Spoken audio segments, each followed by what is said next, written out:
하겠습니다. 자, 지난 2주 전에 우리 표 강해로 회복 달력 이 뿌리 깊은 소망을 주제 강해를 하고 있습니다. 리질리언스 회복 달력성을 가지고 오늘 시리즈 말씀으로 오늘 또 살펴보도록 하겠는데요. 자, 이런 말씀을 나누면 항상 마음에 그런 생각이 드실 수 있어요. 좋은 말이긴 한데 이게 과연 현실적으로 쉬운가 하는 생각이 들죠. 그저 종교인들의 어떤 정신 승리하는 몸부림처럼 여겨지기도 하고 그게 참 쉽지 않게 느껴지기도 합니다. 그렇지만 여러분, 소망은요 가능성에서 시작되어지지 않습니다. 가능성이 있네, 소망이 있다 이렇게 생각하지 않습니다. 소망은 절망을 바꾸는 일이 소망의 출발입니다. 그러므로 우리는 어떤 가능성을 바라보고 소망을 품는 것이 아니라 절망을 소망으로 바꾸는 자리에 부르심을 받았다 하는 것이죠. 사실 사도 바울도 그렇게 썩 편한 일은 아니었습니다. 오늘 고린도 후서에서 정말 뿌리 깊은 소망, 풍성한 소망을 말할 때 그의 삶은 굉장히 힘들었습니다. 고린도 후서 1장 8절을 보시면 형제들아, 우리가 아시아에서 당한 환난을 너희가 모르기를 원하지 아니하노니, 같이 읽겠습니다. 힘에 겹도록 심한 고난을 당하여 살 소망까지 끊어지고, 그리고 4장 12절도 같이 읽겠습니다. 사망은 우리 안에서 역사하고.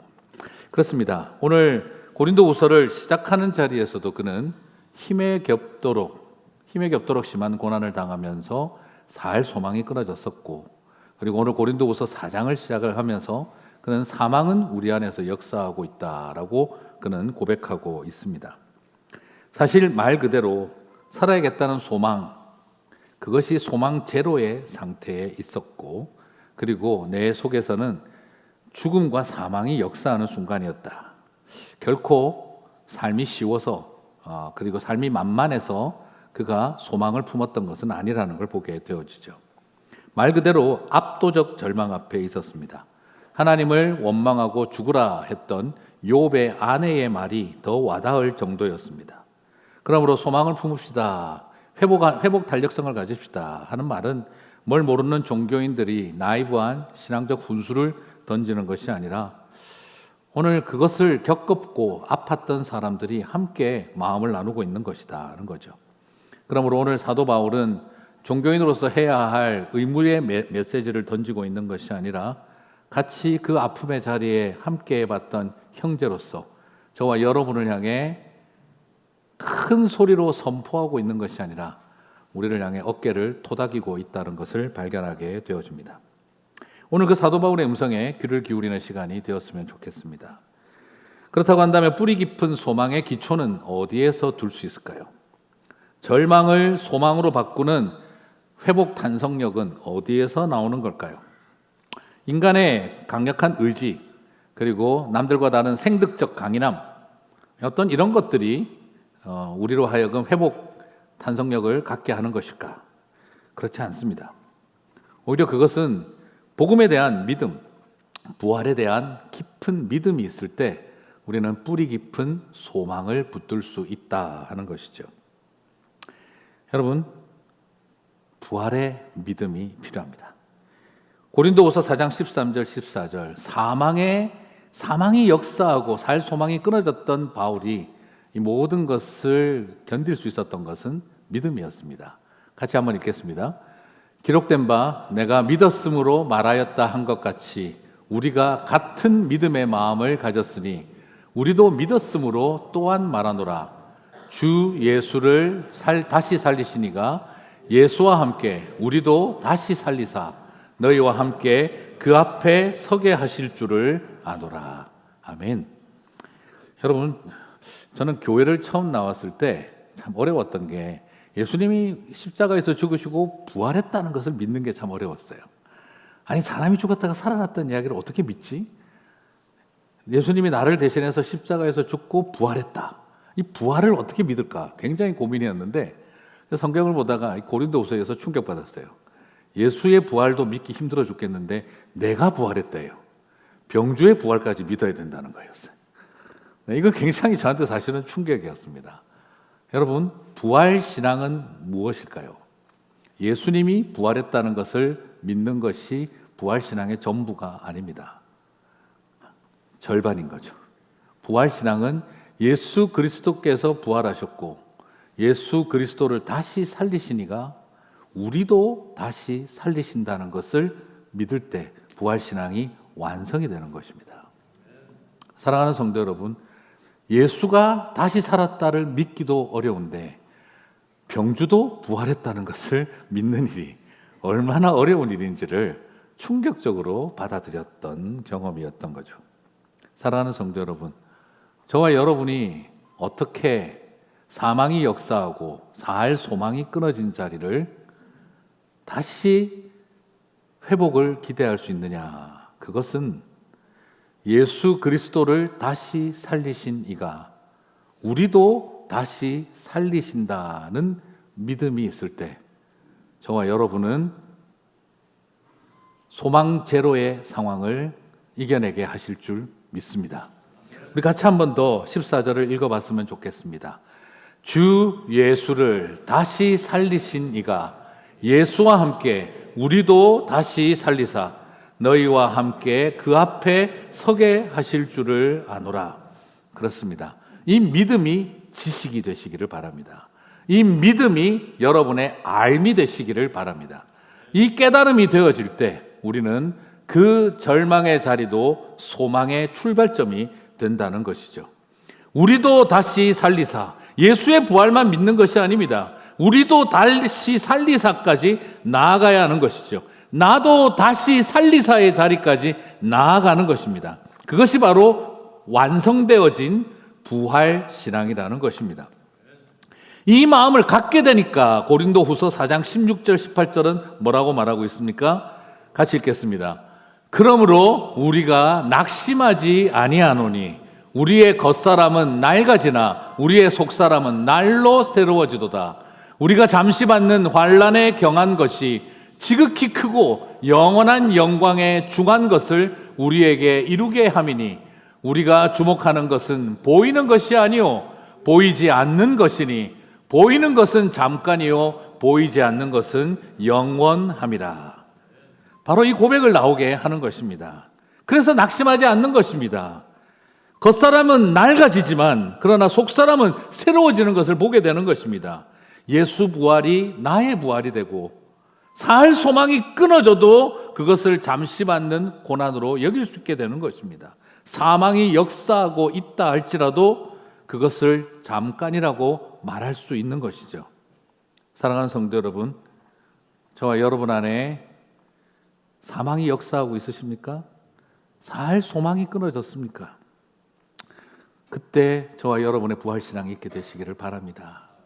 부활신앙은요, 안 죽고 산다가 아니라 죽어도 다시 산다에 있습니다. 그렇습니다. 아프지 않고 건강하다가 아니라 우리는 다 잃어버려도 다 얻는다 하는 것을 고백하는 신앙인 것이죠. 살다가 보면은요, 그 말은 우리가 자꾸 신앙을 오해합니다. 절대 아프지도 않는다. 그리스도인들은 예수를 잘 믿으면 아프지도 않는다. 사업도 잘 된다. 자식도 잘 된다. 건강하게 산다. 병 걸려도 낫는다. 이것이 아닙니다. 오히려 우리에게 중요한 것은 그것입니다. 패배할 수 있습니다. 좌절할 수 있습니다. 넘어질 수 있습니다. 병 걸리기도 합니다. 오랜 투병에 지치기도 합니다. 사고가 나기도 합니다. 장애를 갖기도 합니다. 그러나 다시 산다 하는 것입니다. 그것이 저와 여러분에게 주신 은혜인 줄 믿습니다. 예수 부활, 예수를 부활시키시니가 다시 살리시니가 나도 다시 살리신다. 여러분, 이 고백이 있으면 우리가 다시 사는 것입니다. 같이 한번 더 읽어보실까요? 주 예수를 다시 살리시니가 예수와 함께 우리를 다시 살리신다. 이번에 한번 자신의 이름을 넣어서 한번 해보실까요? 이런 거 싫어하는 거 아는데 제가 한번 해보시기 바랍니다.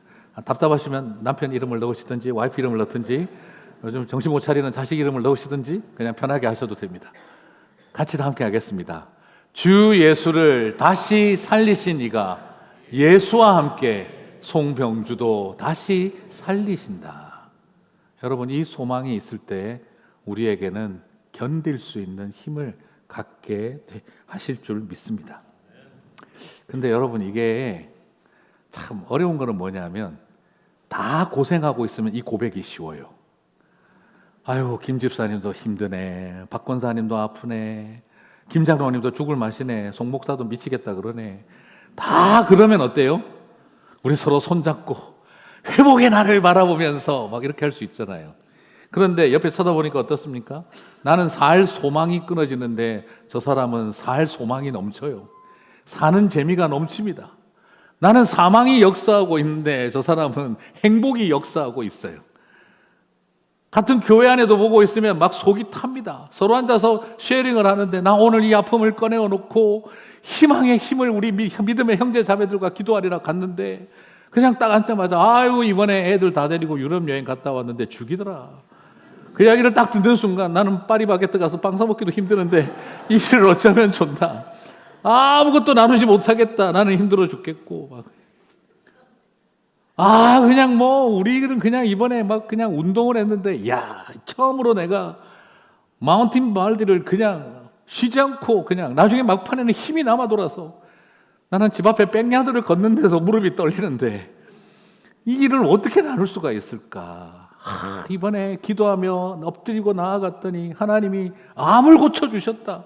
우리 집은 아버지 어머니 암 걸려서 다 돌아가셨는데 나는 뭘까? 우리 집 애는 너무너무 건강하고 그냥 힘들었던 거 다 이겨내고 건강하게 커간다. 우리 애는 날 때부터 장애인데 이를 어쩌면 좋으나.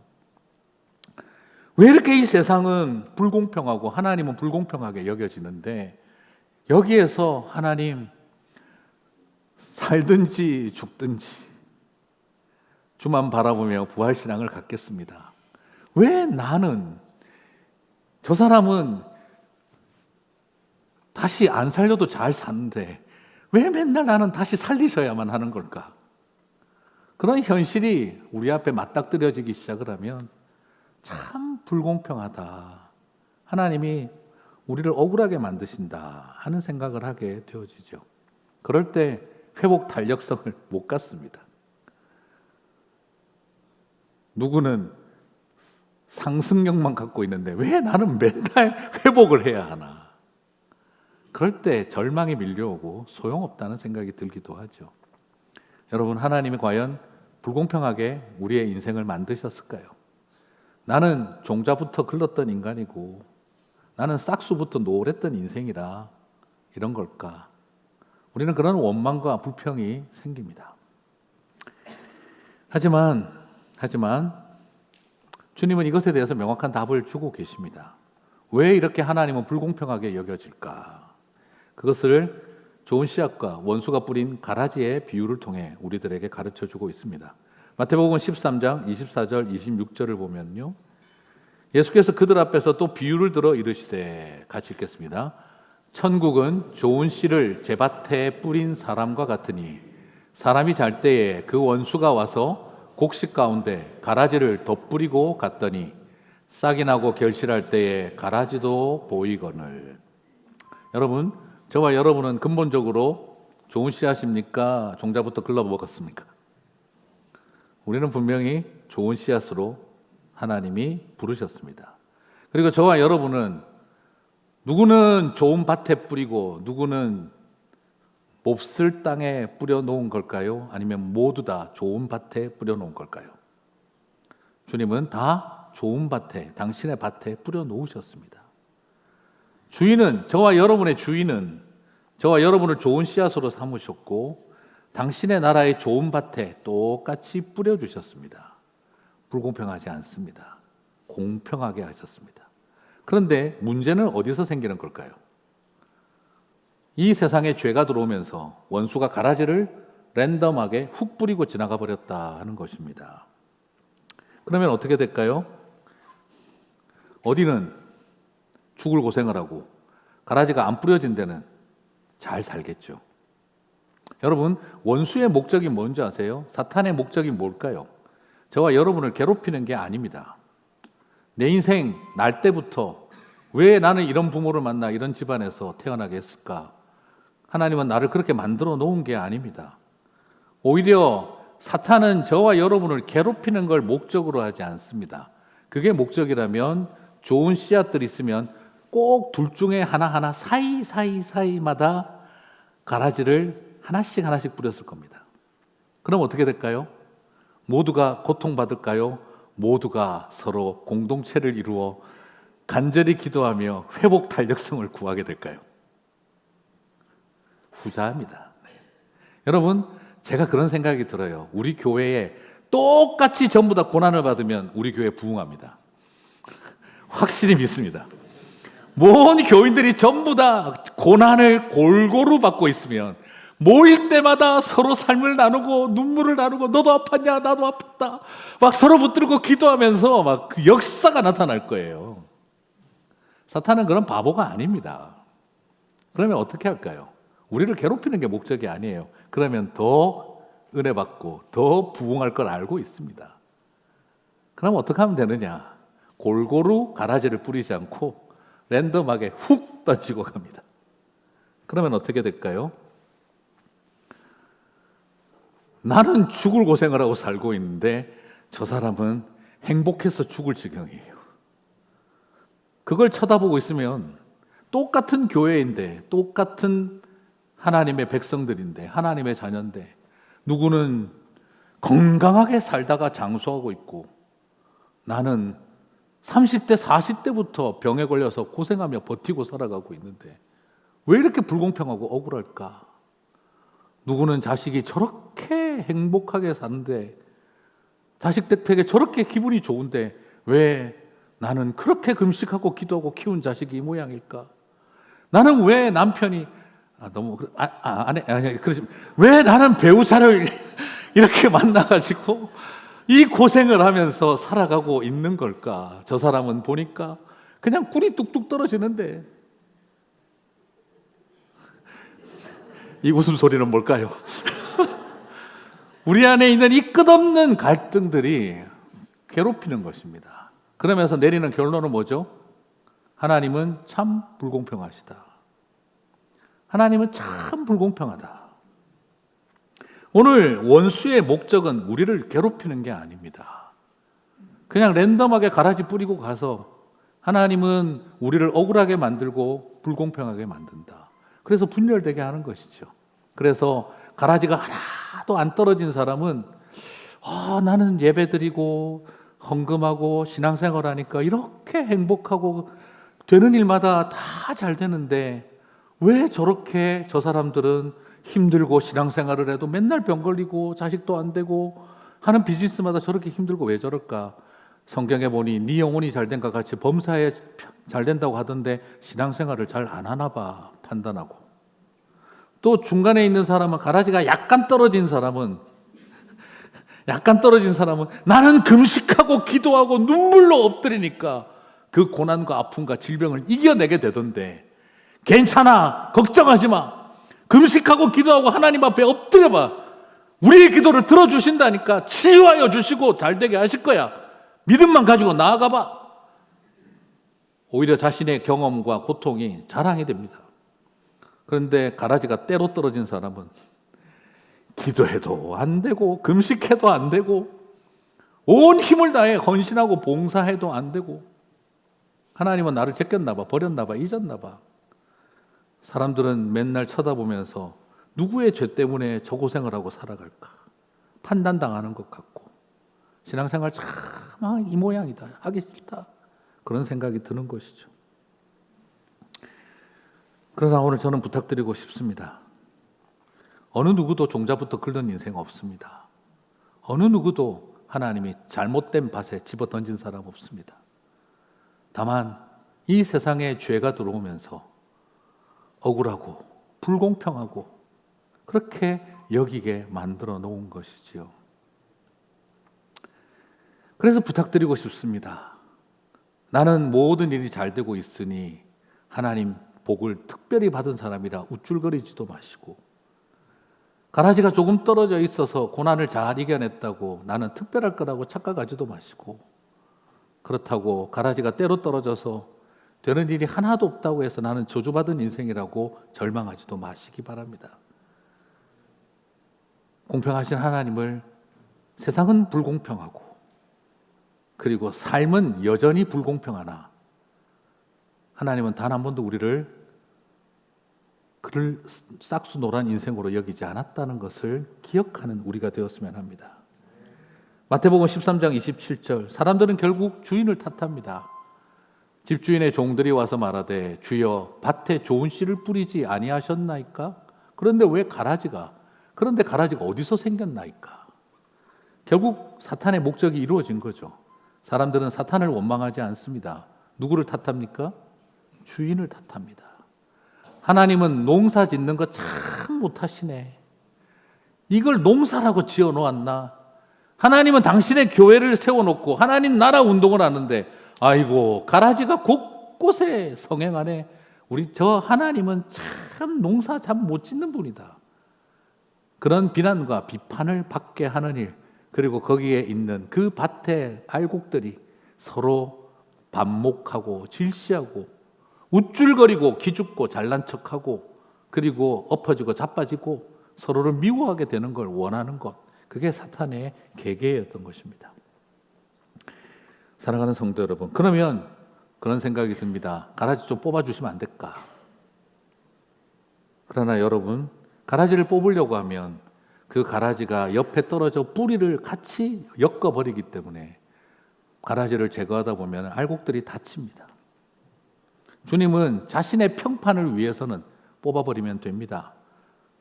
그러나 주님은 자신의 평판보다 내 새끼들이 다치는 것이 더 아픈 것이죠. 가라지와 싸우다가 우리가 다칠까 봐 주인은 추수 때까지 남겨두기로 작정하셨습니다. 버리고 포기하고 잊어버리고 그리고 무가치하게 여기고 있는 것이 아닙니다. 내 새끼들 다칠까 봐 조금만 더 참아다오. 너희들은 그때까지 견뎌낼 수 있을 줄 나는 믿는다. 내가 너희들을 믿는다. 내가 너희들을 신뢰한다. 조금만 더 참아다오.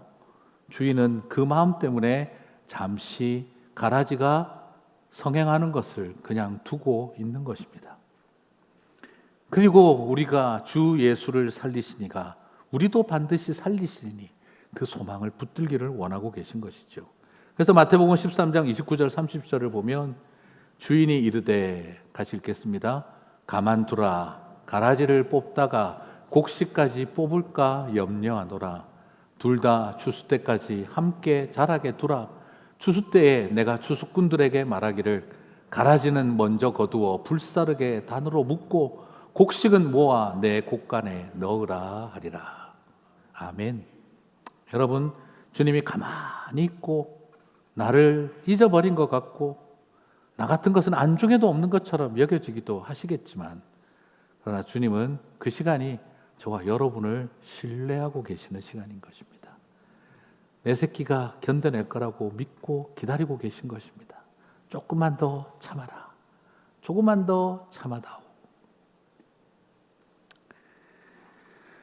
우리가 그걸 모르면 원망밖에 나오지 않습니다. 주님은 수많은 사람들이 보는 자신의 밭에 가라지가 넘쳐 있는 건 사람들의 레퓨테이션 때문에 내 새끼들 다쳐도 상관없으니 가라지 뽑자 하시는 분이 아니라 사람들에게 어떤 비난을 받는다 하더라도 농사도 모르면서 농사 짓는다고, 종교도 제대로 못하면서 하나님 하신다고 피곤하시겠습니다. 그런 비난 감수하시며 내 자식들 다치는 것보다는 내가 욕먹는 게 낫다를 선택하신 것입니다. 여기서 우리는 바라봅니다. 하나님은 우리가 하나님을 잘 믿는 게 또 중요하지만 꼭 알아야 될 게 하나 있습니다. 이런 우리를 믿어주고 계시는 주님을 보셔야 됩니다. 저의 신앙생활의 가장 큰 변화는 주님을 믿을 때였습니다. 그러나 더 큰 변화는 이런 나를 하나님이 믿어주신다는 것을 알았을 때였습니다. 제 인생의 가장 큰 신앙의 변화는 하나님 앞에 회개했을 때였습니다. 그리고 더 큰 변화는 주님이 저한테 오셔서 미안하다 하셨을 때였습니다. 신기하고 이해할 수 없는 그 은혜가 저에게 임했을 때, 이것이 억울한 세상 속에 살아갈 수 있는 힘이구나 하는 걸 경험했습니다. 사랑하는 성도 여러분, 불공평하게 만들지 않으셨습니다. 세상에 앉으십니다. 그리고 말씀드리겠습니다. 세상은 여전히 불공평합니다. 그러나 하나님은 공평하십니다. 한번 따라해 보시겠습니까? 세상은 여전히 불공평합니다. 그러나 하나님은 공평하십니다.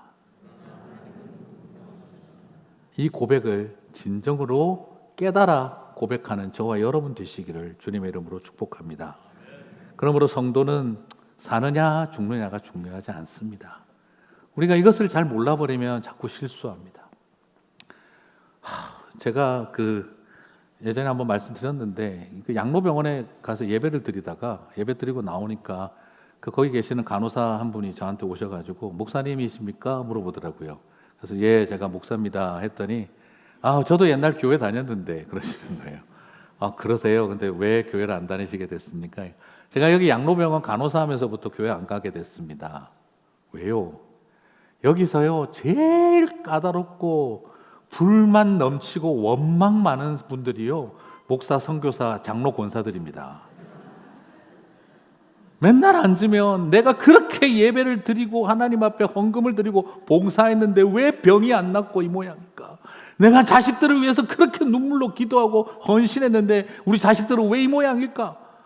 막 온갖 주변의 사람들에게 원망하고 화내고 간호사들 괴롭히는 게 전부 다 전직 은퇴 장로님, 권사님, 목사님들이라. 그래서 자기는 그걸 쳐다보고 있다가 교회 다녀봐야 소용이 없구나. 그런데 옆에 보니 절에 다니시는 분들은 업보로다 하며 다 잘 계시니 자기가 그냥 개종해버렸다는 거예요. 제가 그 말을 듣고 되게 충격을 받았습니다. 그러고 나서 가만히 있다가 제가 그렇게 말씀드렸어요. 그건 그분들 잘못이 아닙니다. 맨날 교회 가서 목회자들이, 목사들이 예수 믿으면 복 받는다. 예수 믿으면 병도 안 걸린다. 예수 믿으면 걸린 병도 낫는다. 예수 믿으면 잘 된다. 성공한다. 부자 된다.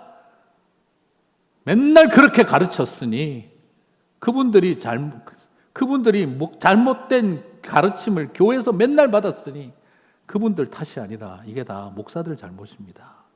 고난을 어떻게 이해하고 억울하고 불공평하게 여겨지는 것이 결코 그렇지 않다는 것을 제대로 배운 적이 없기에 그분들 잘못이 아니라 이게 다 목회자들 때문입니다. 그렇게 이야기 드리고 죄송합니다 하고 제가 나왔던 적이 있습니다. 사랑하는 성도 여러분, 꼭 기억하셨으면 좋겠습니다. 우리의 삶이 사느냐 죽느냐가 아니라 살든지 죽든지입니다. 건강하냐 병 걸렸냐가 아니라 건강하든지 병약하든지입니다. 잘 사냐 못 사냐가 아니라 부요하든지 가난하든지입니다. 오직 십자가와 주님을 바라보고 부유하면 부유한 대로, 가난하면 가난한 대로 우쭐거리고 기죽지 않고 하나님이 나에게 맡겨주신 자리, 내가 좋은 씨앗인 것을 잊지 않고 살아가는 것입니다.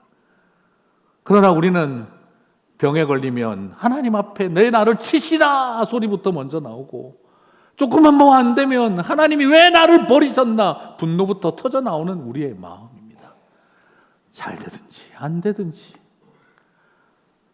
자녀가 잘하든지 못하든지 우리 안에 그것을 바라보고 하나님이 나에게 맡겨주신 자리에 살아가는 것입니다. 좋은 씨앗으로 살아가는 것입니다. 그날은 반드시 온다는 것을 믿고 나아가는 것입니다.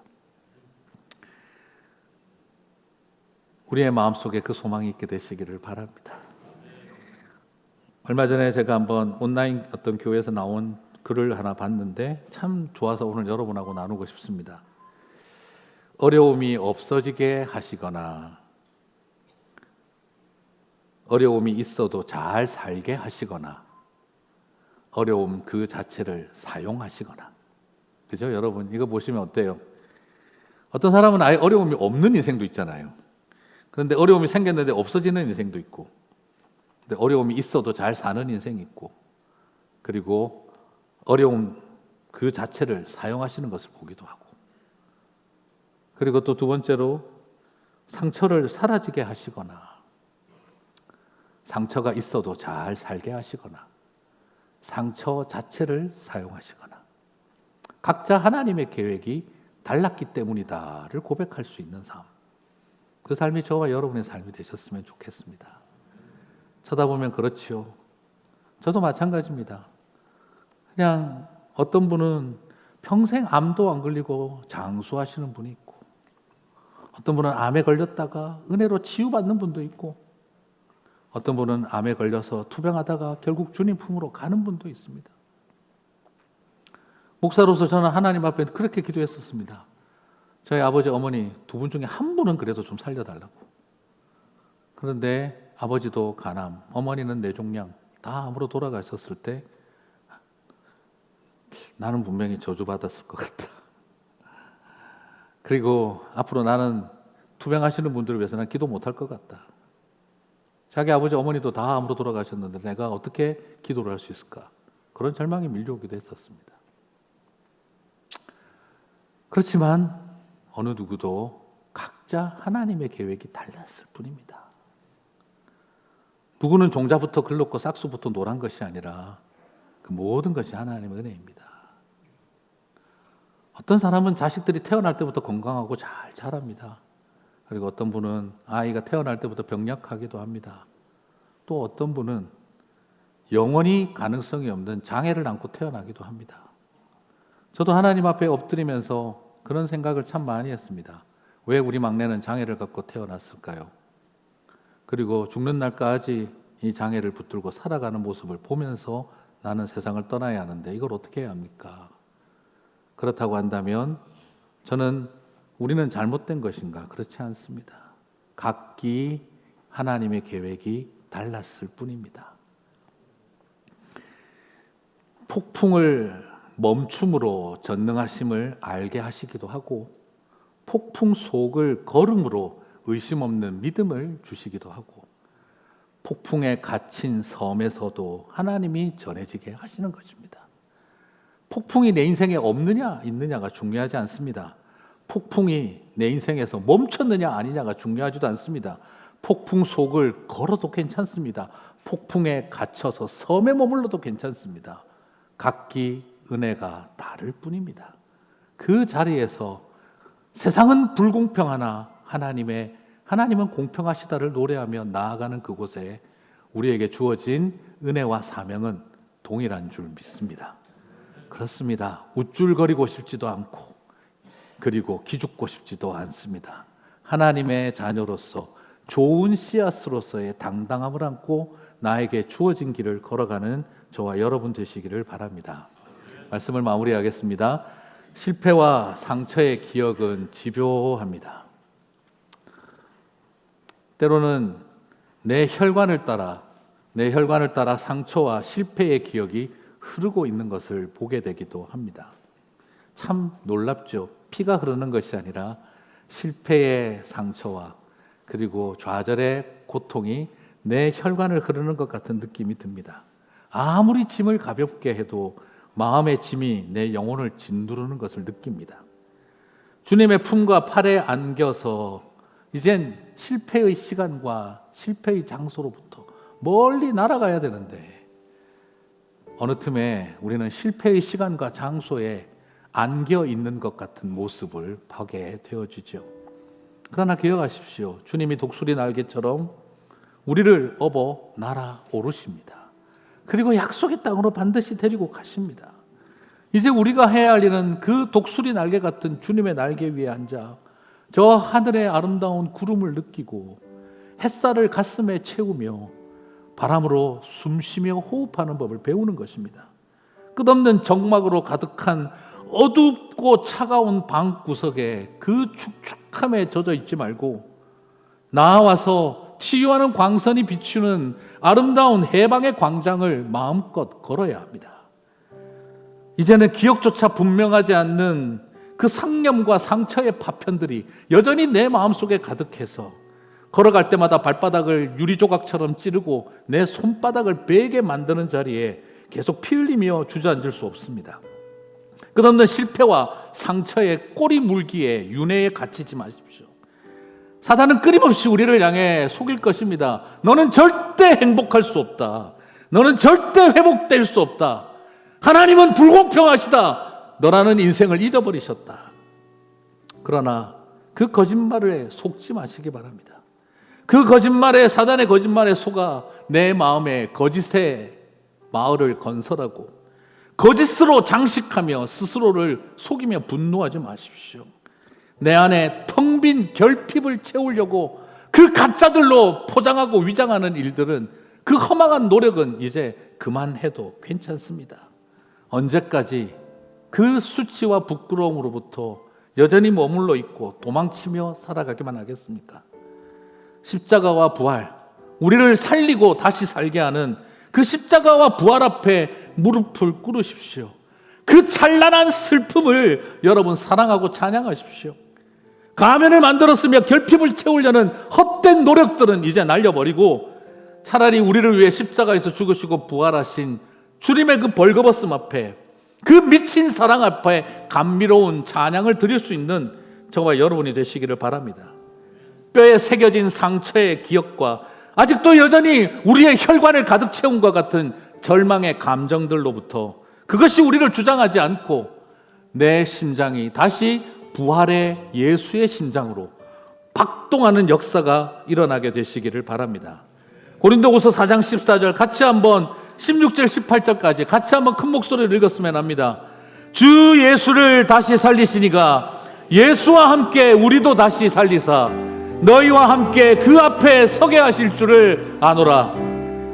그러므로 우리가 낙심하지 아니하노니 우리의 겉사람은 낡아지나 우리의 속사람은 날로 새로워지도다. 우리가 잠시 받는 환난에 경한 것이 지극히 크고 영원한 영광에 중한 것을 우리에게 이루게 함이니, 우리가 주목하는 것은 보이는 것이 아니요 보이지 않는 것이니, 보이는 것은 잠깐이요 보이지 않는 것은 영원함이라. 아멘이십니까? 이 고백과 함께 나아가셔서 예수를 다시 살리시니가 우리도 다시 살리시리니, 그 소망을 가지고 억울하고 분통하고 불공평해 보이는 이 세상 한가운데 하나님은 공평하시다, 그 노래를 하며 각기 나에게 주어진 그 길, 남들 비교하고 원망하고 스스로 초라하게 여기며 가지 않고 나에게 주어진 길 당당하게 가게 하소서. 나의 믿음은 약하지만 끝까지 나를 믿어주시는 주님, 주님이 나를 살리실 줄 믿습니다. 그 고백으로 나아가는 저와 여러분 되시기를 주님의 이름으로 축복합니다. 다 함께 자리에서 일어나셔서 찬양하고 기도하고 마치겠습니다.